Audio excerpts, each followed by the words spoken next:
Welcome to The Explainer. Today we're unpacking what is essentially the ultimate 2,500-year-old operating system for human consciousness. We're diving deep into the 7 books of the Abhidhamma Pitaka. This is the third basket of the sacred scripture of the Theravada Buddhist school, and trust me, it is a staggering piece of psychological and philosophical architecture. We're going to break down exactly how ancient thinkers mapped the human mind with a level of precision that honestly still boggles modern scholars. We rely on tech for absolutely everything today, right? We've got apps for our sleep cycles, our diets, our fitness routines. But let's take a second and look at this ancient text. It mapped the human mind with mind-blowing precision long before modern psychology, cognitive behavioral therapy, or neuroscience even existed. We're talking about a system that intentionally strips away all the myth and poetry and uses pure descriptive analysis to literally map out reality itself. All right, let's jump straight into Section 1, Ancient History and the Councils. To see how this massive mental blueprint came together, we need to quickly jump back over 2 millennia to establish its rock-solid historical context. It wasn't just written overnight. What's really wild is how rapidly these texts were locked down by 250 BCE. The earlier books were systematically recited at the Second Buddhist Council, and the later ones at the Third Council under Emperor Ashoka. The fact that the entire Tripitaka was fixed so early on means it's been preserved in its original form without centuries of gradual tampering. That is just a truly remarkable feat of human memory and intellectual dedication. Moving right along to Section 2, Books 1 through 3, Breaking Down Reality. So, things get incredibly analytical right away in Book 1, the Dhammasangani, which perfectly translates to the Manual of Psychological Ethics. Right out of the gate, it categorizes all mental phenomena under 3 specific headings. Think of this categorization exactly like a Premier League points table. The kusala, or wholesome thoughts, are at the very top fighting for the title. The akusala, the unwholesome ones driven by greed or delusion, well, they're stuck in the relegation zone. And the avyakata are sitting solidly mid-table as neutral, functional states. Absolutely every fleeting thought in your mind fits right into this system. And the sheer scale of this analysis, it's what makes it so groundbreaking. The text breaks human consciousness down into 89 distinct types. It organizes them into 4 realms of experience: the everyday sense realm, the ethereal, form and formless realms from deep meditation, and the supermundane realm of enlightenment. On top of those 89 states, it meticulously catalogs 27 distinct material elements that make up physical reality. This isn't just speculative philosophy. It's an exhaustive catalog of the body and mind interacting in real time. Now, if the first book is purely analytical, Book 2, the Vibhanga, brings it all together as a synthetic supplement. It takes 18 core Buddhist topics, like the aggregates, which are basically the fundamental building blocks of human experience, and runs them through a rigorous 3-step gauntlet. First, it looks at them through the conversational language of the suttas. Then, it applies that strict technical Abhidhamma method we just talked about. And finally, it uses a rapid-fire question and answer format to test the knowledge from absolutely every angle. Book 3 continues with a very dry, technical catechism focusing on elements and bases. But then we hit Book 4, and there is a massive tonal shift here. We go from this hyper-dry analysis straight into refreshing everyday language.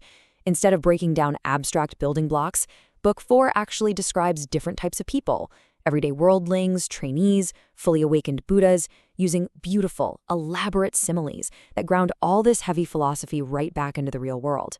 Which brings us perfectly to Section 3, Books 4 and 5, People and Controversies. That sudden focus on everyday people and their spiritual development sets the stage for the ultimate ancient philosophical pub debate in Book 5, the Gatthavato. This book was born entirely out of conflict. Breakaway sects had formed, and this question right here, whether a fully enlightened arahant could somehow fall from grace, was one of the massive controversies of the day. It really reflected a growing skepticism among certain groups who were beginning to downgrade the traditionally exalted nature of the arahant. So, to definitively settle these raging disputes at the Third Council, Venerable Moggaliputtatissa was brought in to compile this 5th book. He systematically identified and refuted exactly 219 distinct doctrinal wrong views. These were specific, unorthodox views held by 11 different rival sects at the time. Addressing them head-on was absolutely crucial to keeping the core teachings unified and intact. The text itself is a total masterclass in philosophical defense. It operates with strict rules of engagement. It always states the orthodox Theravada position first to lay the groundwork, and then it methodically shoots down the unorthodox views using pure logical deduction. It tackled massive questions. Does a person exist in an ultimate sense? Can karma affect an already enlightened arahant? It's a fascinating historical window into the incredibly diverse and sometimes fiercely conflicting early traditions of Indian religions. All right, let's head into the final stretch with Section 4, Book 6 and 7, Logic and Links. Book 6, the Yamaka, which means the pairs, is something scholars playfully call the Valley of Dry Bones. Why? Well, actually, scratch that. It's not deep philosophy at all. It's more like a hyperlogical reference manual, a true test of mental gymnastics. It asks paired, converse questions to delimit terms perfectly. For instance, it'll ask, are all wholesome phenomena wholesome roots? Followed immediately by, are all wholesome roots wholesome phenomena? It's relentless, and it leaves literally no room for logical ambiguity. And finally, we arrive at the crown jewel, Book 7, the Patana. This is the most comprehensive book in the entire collection. It maps out the dependent origination of all phenomena through 24 distinct conditions. To truly grasp this, you should picture it exactly like the London Underground map. Every single mental and physical event is connected through these specific routes.